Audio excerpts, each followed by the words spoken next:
Welcome to the LA Business Podcast, a forum for business owners and senior executives to share the experiences about the elements that drive their success. Your host is Robert Brill, CEO of Brill Media.co.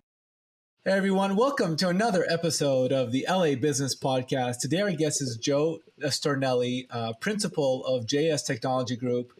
Thanks for being with us, Joe. Tell us a little bit about your entrepreneurial journey and what you are doing at JS Technology Group. So we've been every which way, but we are now a managed IT service provider, which means that for one monthly cost, we contract for whatever outcome it may be, whether it's Wi-Fi for a certain amount of square footage, managed IT services for a certain number of heads, phones, conferencing, storage, whatever it is, we do that in a measurable, scalable way that's always consistent.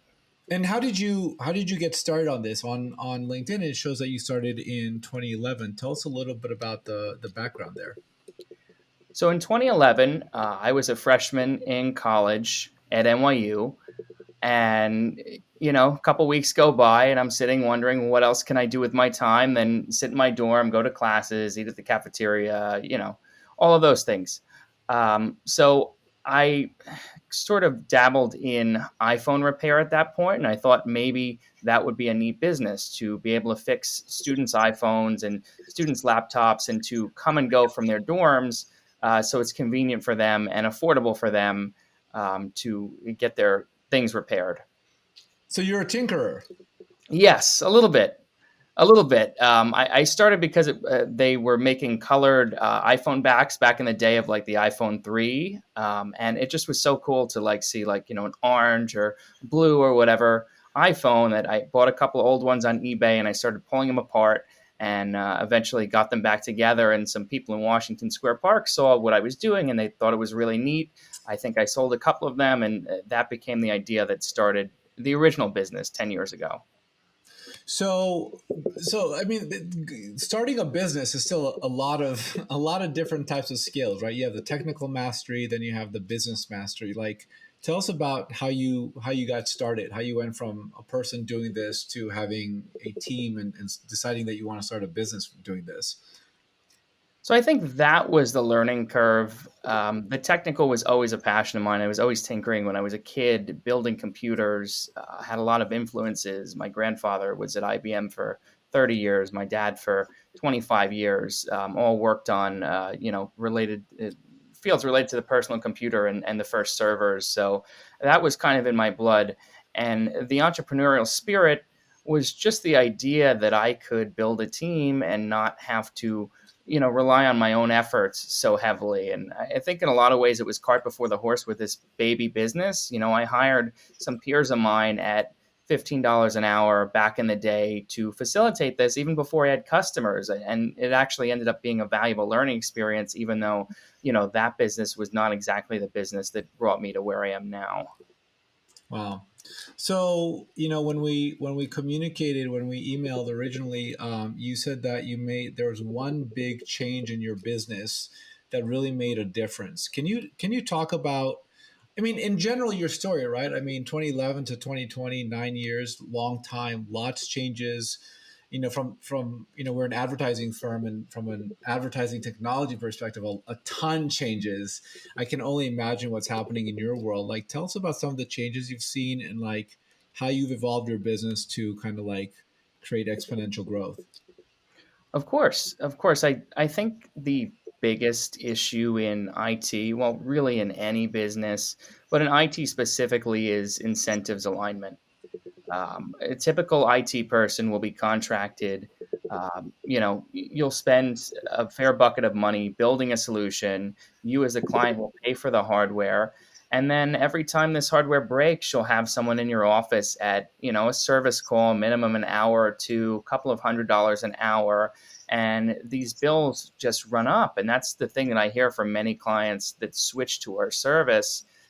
Is that, these people install these systems and then they're basically paid every time their systems malfunction. And the incentives are not aligned at that point. So that's why we've flipped the model and, we build systems from the ground up that are meant never to fail.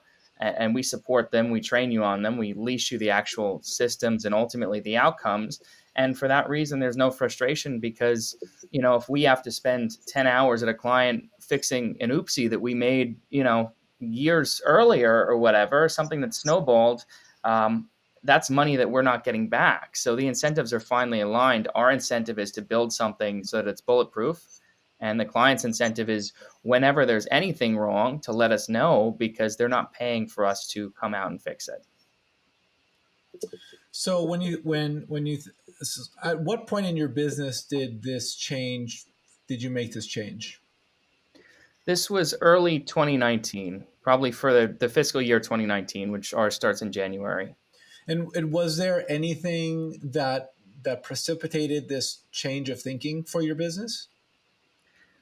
So I think it was largely some advice from a mentor of mine. And it was not even about incentives alignment. It was really about how do you smooth the revenue curves? How do you keep yourself busy? Typically in the summer, it was slow for us because no one's buying and, everyone's out gallivanting, doing their summer thing. No one's interested in these projects until Q4 when it becomes extremely busy because everyone's trying to spend their IT budget.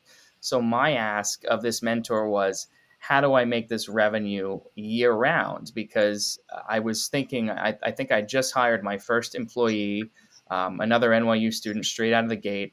And I just wanted to make sure that I could pay him and, have revenue coming in so I wasn't digging into my pocket during the summer months. And this seemed like the solution. And what was happening before? And let's actually take a step back. You said managed IT services, Wi-Fi per square footage.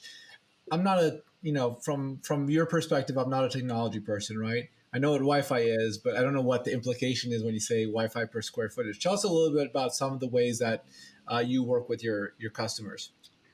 Certainly. So we build everything in a scalable way. That's our model, so that there are no surprises, so that if your footprint goes from one floor of a building with 50 employees to 4 floors, 200 employees overnight, your pricing scales in a linear way. And in fact, there are economies of scale in some places. You're never being blindsided. You're never being hit with 50K in cabling and build outs that you have to come up with tomorrow so that your people can actually work. It's a very relatable, scalable model. And our clients like it a lot because they know what their costs are going to be. So the difference the change that you made in 2019 was you went from charging like an hourly or a monthly fee to like tell me about the difference and nuances and how you changed your pricing.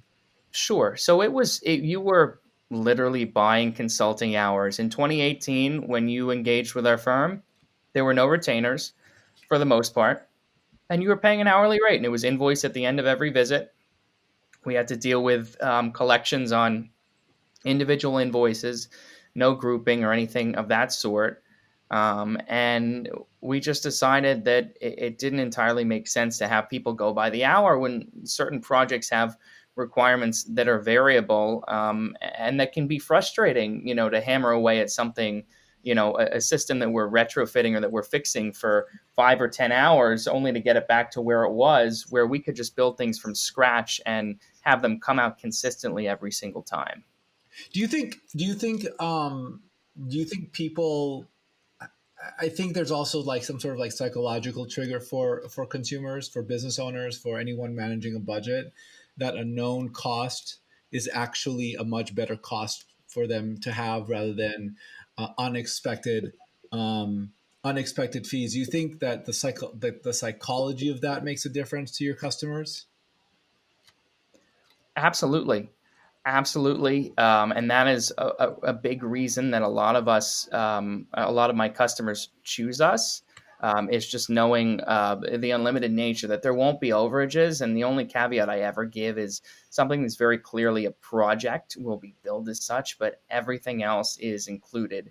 If you have, 20 user onboards and 20 offboards, that actually is all covered. If you have a major server meltdown of something that's under warranty or isn't under warranty, that's covered. It's almost like you're buying outsourced IT, and an insurance policy all in one. How did you start going back to 2011 or 2012, whenever like you started gaining some momentum, like how did you how did you learn to sell? Because what's clear to me also about this change that you made in 2019 is that it's a much somehow it's easier to talk about it. Like it's such a great sales tactic. Like it clearly aligned whenever you can say your motivations align with the customer or the client's motivation. It's such a great thing to say because I find it's easier for me to sell when I can say that when it's true. Tell me about how you've learned to sell and some of the if you've had any challenges there, or are you just a natural born salesman? I think it's an acquired skill in a lot of cases. I think with us, it began with having a little bit of success and getting a little bit of recognition. And, when this began, I was 18 years old. So it was, people were excited. We had the New York Times write an article. They thought it was neat that, my guys would camp out at a Starbucks and fix things for the day. And they just thought it was so cool. And that kind of gave me the confidence to approach other businesses when the time came. Also, the referrals from the very beginning, that is your pipeline, that is your business when it comes down to it. And I think the referrals have definitely been the biggest factor in us growing, as well as some web-based advertising that we've done that people have found us cold, but ultimately having a lot of ethos and having media behind it so that people can get to know you before they even pick up the phone. That's definitely propelled us forward. And so when you think about referrals, I mean, when you're 18, you don't have a huge network, right? You have to kind of make a name for yourself, ride the train while planting the railroad tracks, right? Like placing the railroad tracks.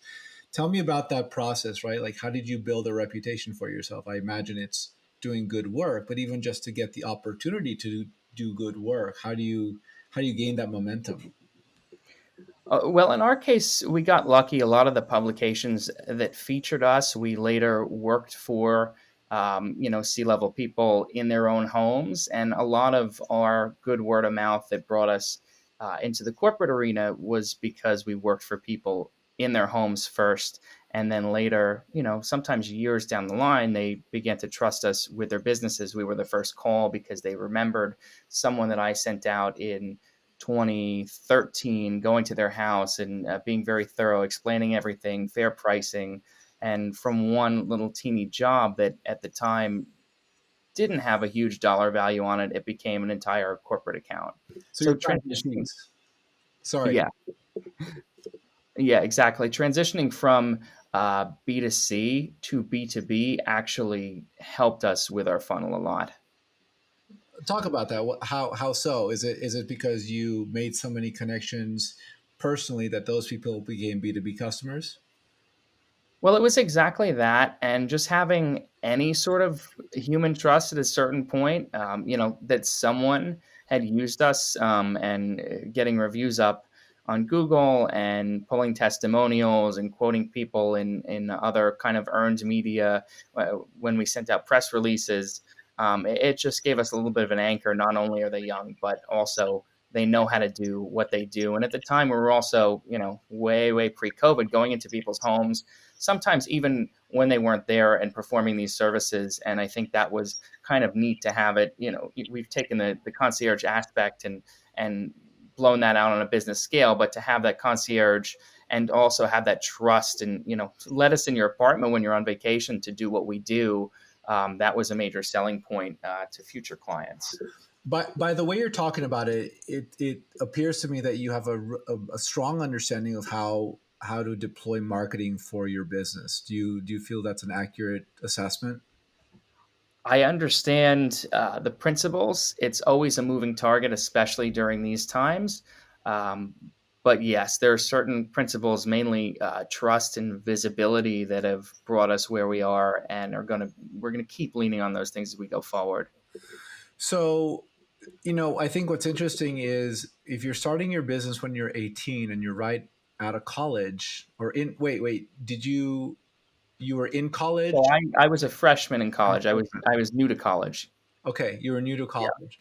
So it's interesting, right? Because some of our clients that we work with really don't have the skills to really understand how to use marketing, so they come to us because they don't want to get into the weeds. But it seems like you've gotten into the weeds, and what I think is interesting about that is like it's such a required skill set to operate a business. You got to know the communications tools of our time to be able to leverage them to drive attention, to understand what works for your business.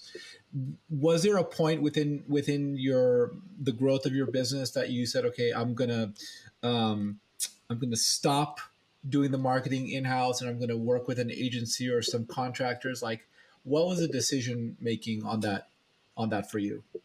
Certainly. So we prefer the the teach a man to fish philosophy, and we're that man in that case. So rather than hiring an agency on a full time engagement, we hired a pretty smart agency out of Brooklyn, and we basically let them design a program for us, let them understand our needs, and come up with some pretty, some good guiding pieces of collateral, and also just guiding decks that help us understand, where we are, where we're going. And we've used that as a roadmap over the last few years as we've done our in-house marketing. I have a few freelancers that do marketing. I have someone who's on my staff that does marketing, and my director of operations, of course, touches marketing because a lot of the business and the content is also, obviously, the marketing has to be that. And we've used the blueprints that this firm set forth. But if I had bigger budget and wasn't bootstrapping, that is certainly a good place to spend money for the long run. Sure. So March, COVID, big changes across the world, in the United States. I imagine that considering the work that you do, a lot of people need your help because everyone is changing the physical space where they're working, and they need the one organization that needed your help in one location now needs the same help in 40 locations if they have 40 different employees. How has the last 5-6 months affected your business? Tell us about your experiences with COVID. Certainly. So I would say it's interesting how many issues fall through the cracks when you are at home. Certainly not with my clients, but with prospective clients. We had many clients who were in the pipeline who were, if not contract out, very, very close and were fully ready to buy before COVID. And without necessarily seeing budgets decrease, the interest was not quite there anymore. And I think the answer is that a lot of people who would be squeaky wheels do self-soothe when they're at home. You're able to kind of bootstrap IT a little bit when you're at home and everyone's in their own environment. And you can't control for the variables anyway. Their internet connections, unless you're bringing a connection to every employee's home, which is highly expensive, but which is something we suggest for, C-level people in sales and trading, things like that.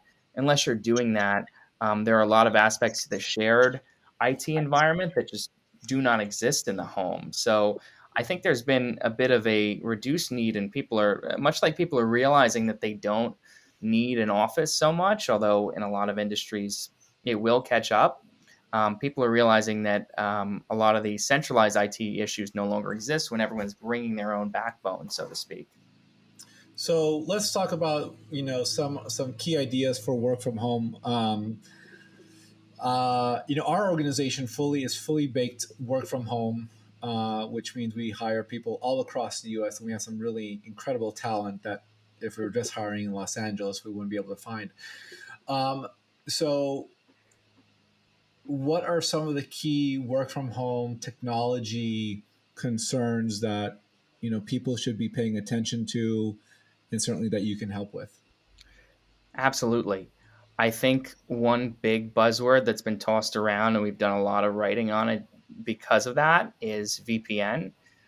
There is a fundamental misunderstanding about what VPN is, what it isn't, the benefits, how it helps, what it can even do for an organization. Everyone wants to have one, but nobody knows what it means. So we've been helping clients a lot with that, to understand that it is a tool for remote access. It is not a tool for safe browsing on its own.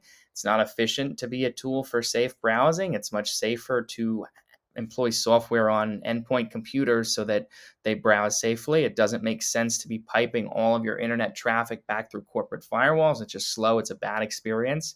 That's been like a huge thing that we see. And a lot with remote access softwares also. So just understanding licensing implications, the number of users that can use the software once, other tangential features like file transfer, etc. Choosing the right remote desktop solution is key, and there are hundreds on the market. There are probably 10 to 15 big players. They all license differently. So that's definitely something that we've also stepped up and helped a lot of firms that didn't have that ready.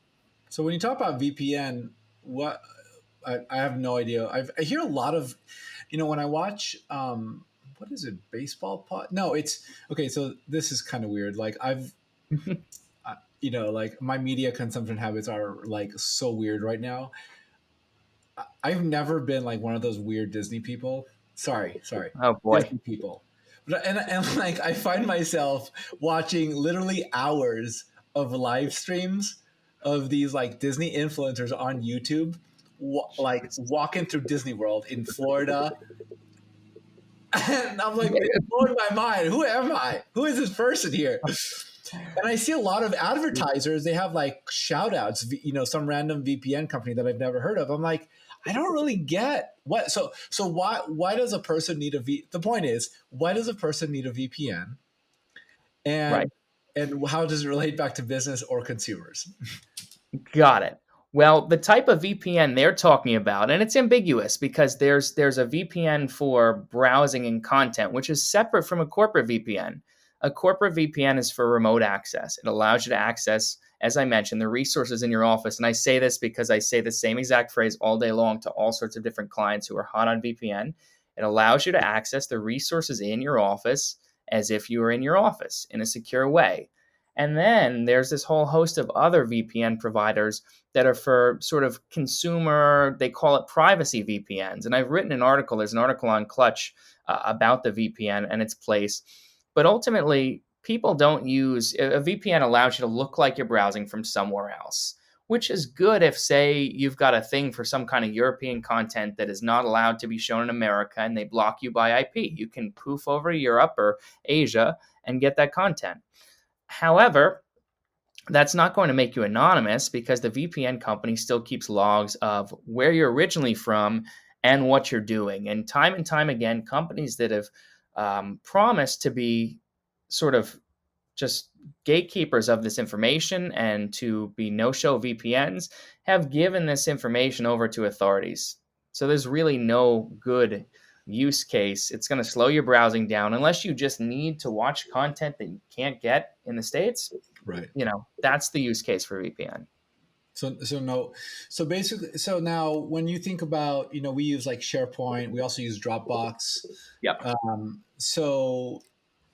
I imagine remote browsing or remote access is not even a thing when you can access everything through the cloud, right? Like you don't need remote when you can access the cloud.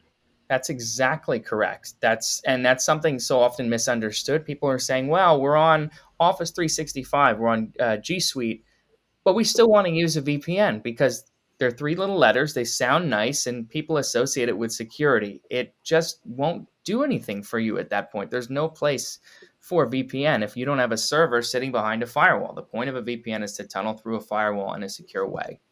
Very cool. That's it. So what when you think about how you drive your business forward in 2020, can you illuminate, for other B2B marketers, what are you looking at when you think about marketing and growing your business? And I'll frame it a little bit, right? Like, Sure. I know for my business, I know how I get leads. I get leads through Facebook ads, which is ridiculous. Like it's so, when I talk to some folks, they think, well, B2B, you have to get leads through LinkedIn because that's the data. And I can illuminate a variety of reasons why that's not the case.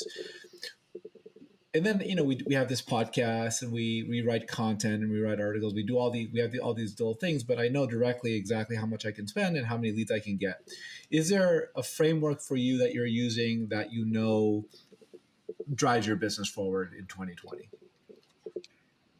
Right. Like I said, pre-COVID, it was hit or miss. We had done very well actually with AdWords. Hmm.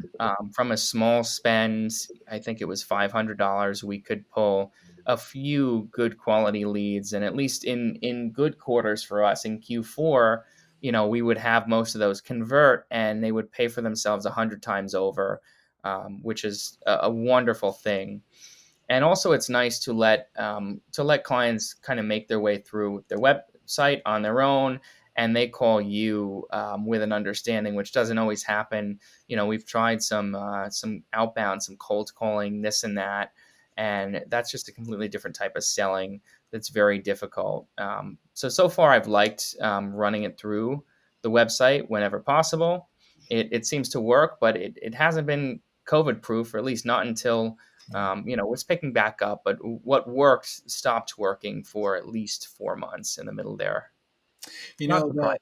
the interesting thing for us, Joe, is that prior to COVID, I knew I wanted to revamp our marketing setup because the primary way we grew is through referrals. Just had a great network and really people who trusted us and the whole thing. Which is the best way to do it.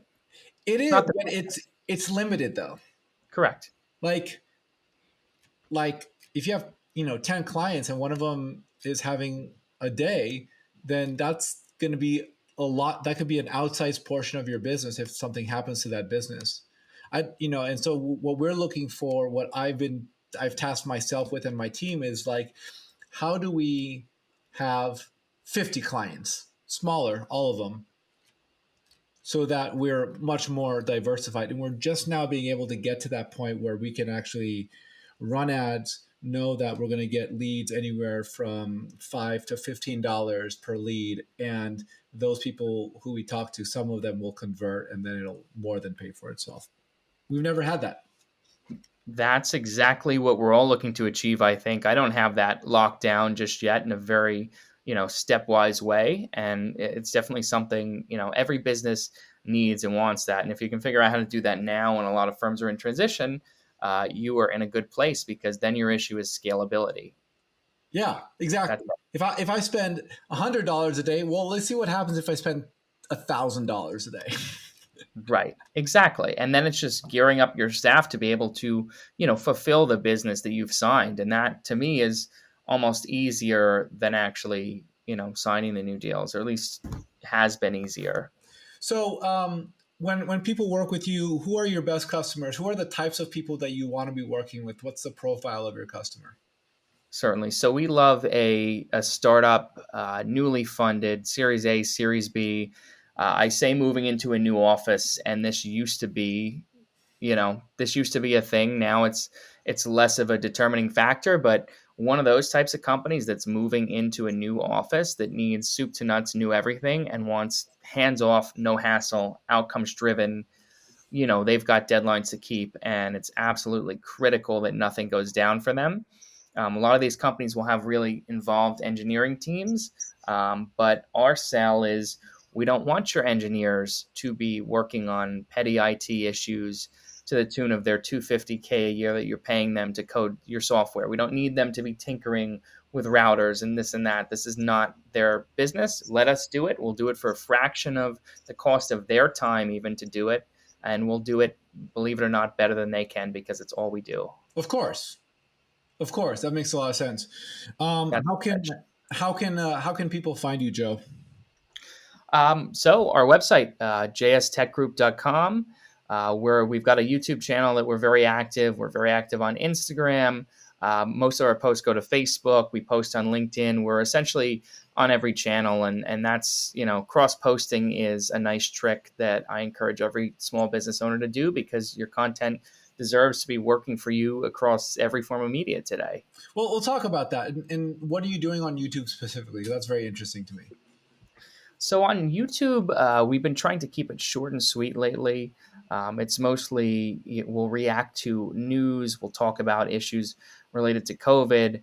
We'll talk about, the nice thing with us is we have like 8 different IT verticals we work in. So we'll pick a topic, and we'll say conferencing is the thing this week, and we'll dive into just some issue that somebody has with conferencing or an FAQ topic, and we'll make a quick video on it. whatever it is. There's almost infinite content between the headlines and how quickly technology changes. It's very easy to squeeze new topics out. And so how often do you post? So I believe we're doing. I have outsourced this a bit to my team internally. I believe it's Instagram is every day, LinkedIn, and the full content release we try for at least once a week on a Friday, but we're trying to do it twice a week. I think Tuesdays and Fridays for a full release, and then obviously trying to engage with our fan base every day, and it does really grow organically. At least Instagram has, since we've been trying to do this. People, they find you and they do, they friend you or whatever. They follow you and they do engage, and it does build on itself, even if you're not, even if you're not doing it strategically. But it's best to do it methodically and to do it daily if you can. Amazing. I like that. Our strategy on YouTube is just share all the information we have about how marketing and advertising works. All the things you can do: contextual, targeting, dynamic, creative, all the things. Right. And what's That's funny, right. I posted one video in 2017. I did a series of like 10 videos about the basics of digital and programmatic advertising. And like that one video gets like thousands of views a year, which in a very small niche, by the way. and I discovered that earlier this year. I was like, holy cow, that's incredible. Yeah, it's almost like you need to know, like you said earlier, you need to know who you're talking to, and you can really, make hyper specific content to a certain point, and it will get to the right people, and the algorithms will push it to the right people and make sure it gets shared among the right people. I lost you there. You said, tell me again. I said basically you can make hyper specific content like you mentioned, and the algorithms will ensure that it gets the right people because it's so relevant for them. They'll interact with it in a different way, and then the algorithms know to get it to those people. You're almost better off niching in that way than to be a generalist and cast the wide net always. Do that for 3 or 4 groups that you're targeting, and you'll probably do better than just general content. I love it. So Joe, again, so sorry, did you give us your website and your email address? How can people reach out to you? Certainly. I appreciate that. www.jstechgroup.com. Certainly, you can email me personally, joe@jstechgroup.com, and you can call us at 855-NYC-TECH. Got that one a long time ago. That's a nice phone number. No one even uses the phone anymore, but I do like to have it. And I really encourage, my old school buyers, people who just want to call and talk to someone. Chances are, if you call that number, I will pick up and I will answer whatever questions you have and make things easy for you. Awesome. Joe Stornelli, thank you so much. I really enjoyed this conversation. Appreciate your time today. This was great. Thank you so much, Robert. I really appreciate it. You have a great one.